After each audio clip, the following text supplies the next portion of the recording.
Assalamualaikum warahmatullahi wabarakatuh. Perkenalkan, saya Putri Aulia Noviandi dengan NPM 211000136.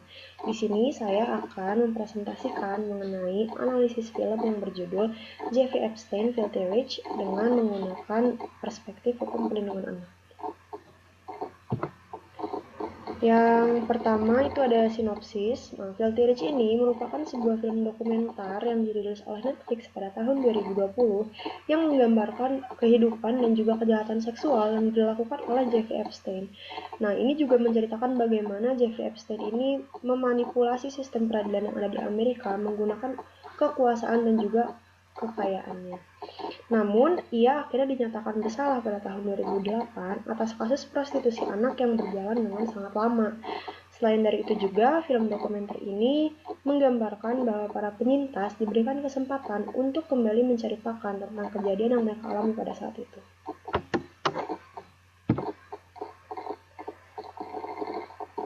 Kemudian saya juga sempat menyoroti beberapa scene atau adegan yang terkait dengan adanya pelanggaran terhadap hak-hak anak. Pertama itu adanya pelecehan seksual terhadap anak, di mana salah satu scene ini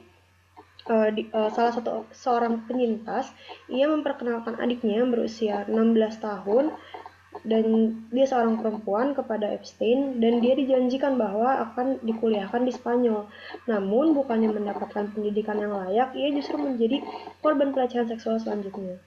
Nah, serial dokumenter ini juga menceritakan bahwa target utama Jeffrey ini untuk menarik korbannya adalah seorang perempuan dan juga anak-anak.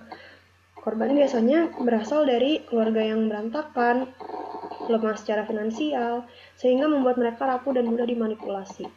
Nah, banyak dari korban yang dibawa ke pulau pribadinya untuk dilecehkan oleh Epstein dan teman-temannya yang sudah dikenal oleh khalayak ramai seperti Trump dan Prince Andrew.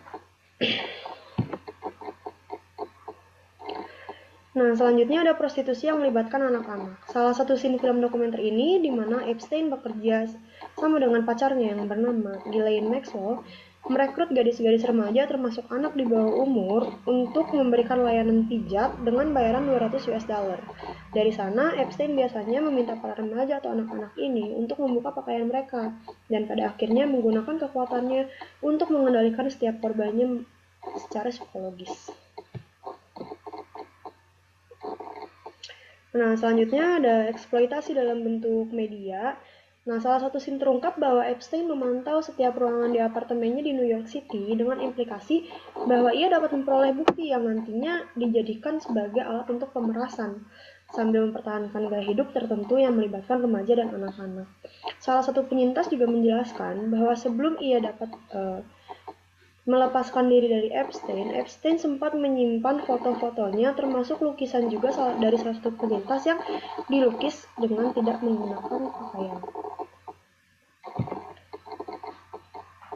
Oke, mengaitkan dengan kasus-kasus tadi, saya mengaitkan dengan beberapa pasal di bawah ini. Seperti yang pertama, ada pasal 15 huruf F, di mana setiap anak berhak mendapatkan perlindungan, salah satunya perlindungan atas kejahatan seksual. Nah, kemudian ada pasal 66 mengenai perlindungan khusus bagi anak korban eksploitasi seksual ataupun ekonomi, di mana sanksi pidananya ini dijelaskan di pasal 88 yang menyebutkan bahwa setiap orang yang melanggar ketentuan sebagaimana dimaksud pada pasalnya dipidana dengan pidana penjara paling lama 10 tahun penjara dan denda maksimal 200 juta rupiah.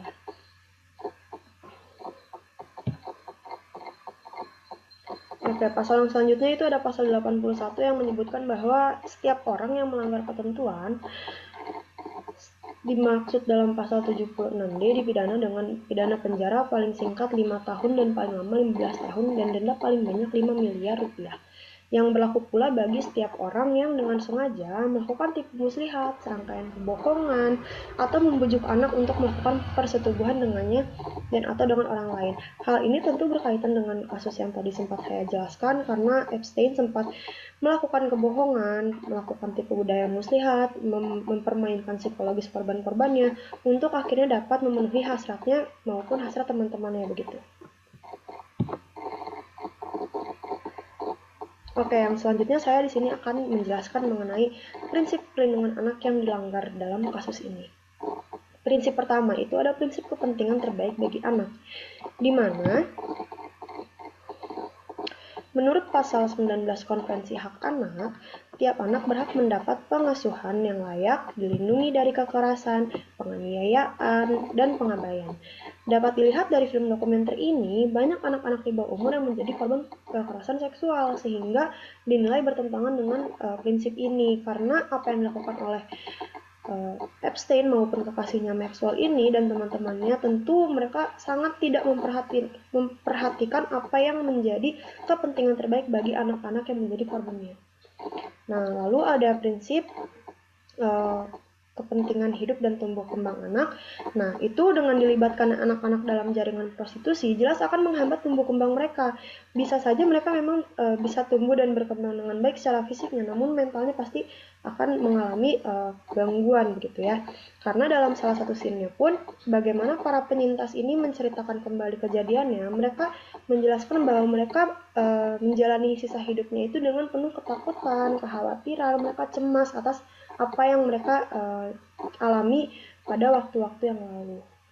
Nah, lalu ada menghargai pendapat anak. Nah, melalui film dokumenter ini jelas terlihat bagaimana hak-hak anak termasuk pendapat mereka diabaikan. Film tersebut menyoroti bagaimana beberapa pihak berwenang, termasuk pejabat hukum dan aparat hukum, mungkin terlibat dalam tindakan yang tidak pantas atau dianggap sebagai pelanggaran hak anak untuk dilindungi oleh pihak berwenang. Selanjutnya, saya juga mencantumkan beberapa faktor yang mungkin saja bisa menjadi penyebab adanya tindakan-tindakan tersebut. Pertama itu ada abusive of power. Mengapa saya memasukkan faktor ini? Karena seperti yang kita ketahui bahwa Epstein ini dikenal sebagai seorang miliarder yang ia memiliki kekayaan, kekuasaan, ia juga memiliki relasi bersama orang-orang penting di negaranya. Hal ini membuat ia menjadi besar kepala. Terlihat dari bagaimana kasus ini berlarut-larut akibat dari adanya permainan kekuasaan yang dilakukan oleh Epstein ini. Lalu selanjutnya ada kinerja pemerintah yang kurang maksimal. Mengapa saya memasukkan hal ini? Karena jika dilihat dari bagaimana korban ini sempat melapor dan lain-lain, itu prosesnya cukup lama untuk akhirnya Epstein ini bisa dapat dinyatakan bersalah, sedangkan kasusnya ini sudah berlangsung dengan sangat lama dan korbannya pun sudah sangat banyak. Jika memang pemerintah memprioritaskan hal tersebut, tentu kejadian ini tidak akan berlangsung selama itu. Nah, selanjutnya ada kegagalan sistem hukum. Hal ini saya maksudkan kepada di mana adanya konvensi hak anak yang diakui secara internasional, namun ternyata Amerika ini menjadi salah satu negara yang tidak meratifikasi hal tersebut, sehingga dalam praktiknya untuk menegakkan keadilan bagi korban-korban terutama anak-anak yang mengalami kekerasan seksual dinilai masih sangat sulit gitu. Lalu ada kesadaran masyarakat. Mungkin kesadaran masyarakat ini juga bisa termasuk kepada kesadaran para penegak hukumnya, karena dalam salah satu scene ada 2 orang penyintas yang mereka telah terlepas dari Epstein. Mereka mencoba untuk menghubungi FBI, mereka melaporkan mengenai apa yang mereka alami dengan harapan bahwa kasusnya ini akan segera diselesaikan begitu. Namun ternyata berbeda dengan apa yang mereka harapkan, justru kasusnya ini seolah-olah diabaikan, tidak diproses sehingga mereka tidak mendapatkan keadilan.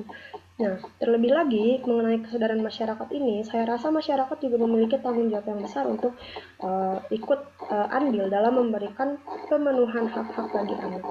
Nah, termasuk juga salah satu tetangga Epstein di pulaunya itu, ia mengetahui bahwa memang banyak sekali gadis-gadis ataupun anak-anak yang dibawa melalui mobil untuk dibawa ke mansion milik Epstein ini, namun ia tidak menaruh kecurigaan sama sekali, padahal itu berlangsung untuk waktu yang cukup lama dan kejadian berulang-ulang, namun ternyata ia tidak menyadari hal tersebut begitu. Nah, ini ada referensi yang saya gunakan dalam menyusun presentasi kali ini. Sekian presentasi yang dapat saya sampaikan. Mohon maaf bila ada kesalahan. Saya ucapkan terima kasih. Assalamualaikum warahmatullahi wabarakatuh.